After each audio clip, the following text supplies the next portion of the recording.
Guys, how are you all? Hope all doing well. I'm Tanuja Dakwal and welcome back to my channel Women's Natural Health Care.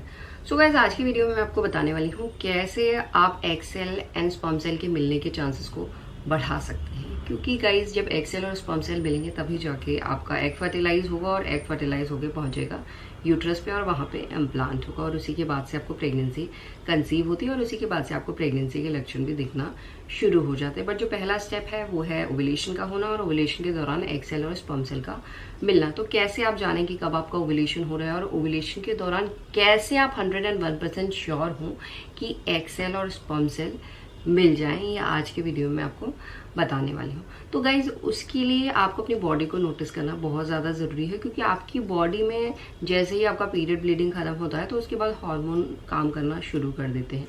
Mainly period खत्म होने के बाद आपका जो hormone काम करता है वो एस्ट्रोजन हार्मोन है और एस्ट्रोजन हार्मोन आपकी ओवरीज प्रोड्यूस करती है। बट इसके साथ साथ आपके ब्रेन में एक छोटी सी ग्लैंड है जिसे हम पिट्यूटरी ग्लैंड कहते हैं। ये आपके इस टाइम पे एफएसएच हार्मोन यानी फॉलिकुलर स्टिमुलेटिंग हार्मोन को भी प्रोड्यूस करना शुरू कर देती है ताकि अच्छी तरीके से फॉलिकल डेवलप हो और जो उसके अंदर अंडा मैच्योर हो रहा है टाइम पे मैच्योर हो और समय पे रिलीज भी हो।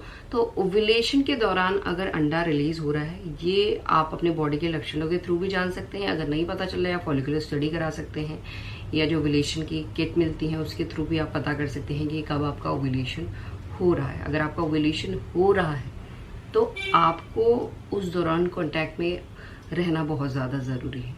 अगर आप कांटेक्ट में हैं तभी जाके स्पर्म सेल और एग सेल मिलेगा। तो ऐसा नहीं है कि पूरी पीरियड साइकिल में आप कभी भी कांटेक्ट में रहेंगे तो आपको प्रेगनेंसी कंसीव हो जाएगी।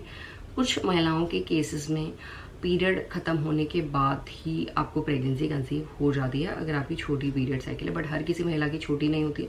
कुछ महिलाओं के 21 दिन में आता है तो कुछ महिलाओं को 28 में भी आता है, 35 में भी आता है, 40 में भी आता है और कुछ महिलाओं की इरेगुलर पीरियड साइकिल भी होती है। तो इस कंडीशन में थोड़ा मुश्किल हो जाता है ये जानना कि कब और कौन सी आपकी ओवरी से अंडा बाहर निकल रहा है।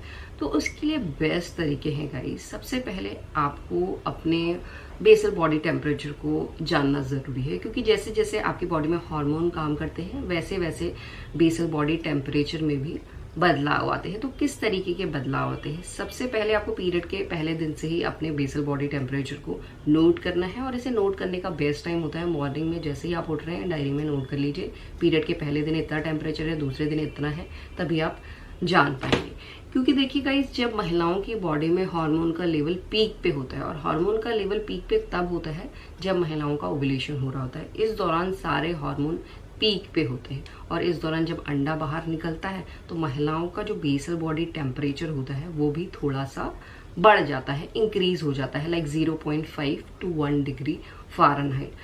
अगर आप अपने पीरियड साइकिल लेंथ के मिड में इस तरीके का फ्लक्चुएशन देख रहे हैं अपने बेसल बॉडी टेम्परेचर में तो इससे आपको पता चल जाएगा कि आपकी एक ओवरी से अंडा बाहर निकल गया और जिस भी ओवरी से अंडा बाहर निकलेगा उस साइड पे आपको हल्का सा पेन महसूस होने लग जाता है, सेंसेशन होती है, हल्की हल्की सी पेन सी सेंसेशन होती है। कुछ महिलाओं में ये सेंसेशन शार्प भी होती है, बर्निंग जैसी भी हो सकती है। तो इससे आपको ये भी पता चल जाएगा कि कब अंडा रिलीज हो रहा है और कौन सी ओवरी से अंडा रिलीज हो रहा है, या लेफ्ट से हो रहा है या राइट से हो रहा है। तो इस तरीके से आप पता कर सकते हो। और दूसरा और सबसे ऑथेंटिक साइन है डिस्चार्ज, क्योंकि डिस्चार्ज भी जैसे जैसे आपके हार्मोन काम करते हैं वैसे वैसे काम करता है।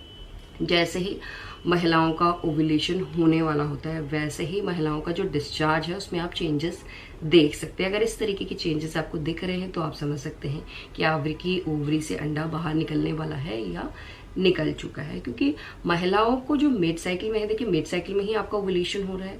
अगर ओव्यूलेशन के दौरान जो आपका डिस्चार्ज है फर्टाइल निकलता है और फर्टाइल डिस्चार्ज ये दर्शाता है कि आपकी बॉडी फर्टाइल है। अगर आपकी बॉडी फर्टाइल है तभी जाके आप प्रेगनेंसी कंसीव कर सकते हैं। यानी प्रेगनेंसी कंसीव करने के लिए आपकी बॉडी को फर्टाइल होना ज़रूरी होता है। तो जब आपकी बॉडी फर्टाइल है तो आपका मिड साइकिल में फर्टाइल डिस्चार्ज भी निकलता है, लाइक गीला डिस्चार्ज आपको निकलेगा। इस तरीके का डिस्चार्ज आपको आमतौर पे पूरी पीरियड साइकिल में कभी भी नहीं दिखाई देता है। तो यहाँ पे आप नोटिस करेंगे जो गीला डिस्चार्ज है गीला तो निकल रहा है, साथ में क्लियर निकल रहा है, जिसका कलर है आपको वाइट, मिल्की वाइट नजर आ सकता है।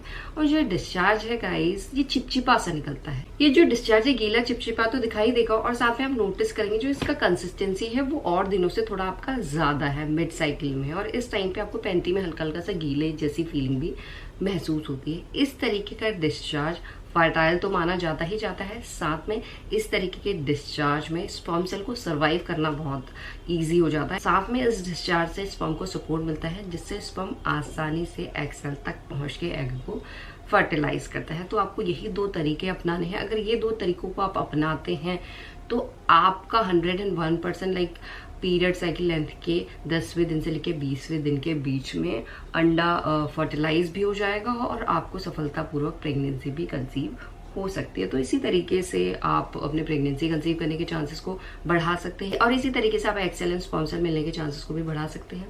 एंड यही आज का वीडियो। होप करती हूँ ये वीडियो भी आप लोगों को पसंद आएगा। And thanks for watching this video guys. Will see you soon in my next video. Till then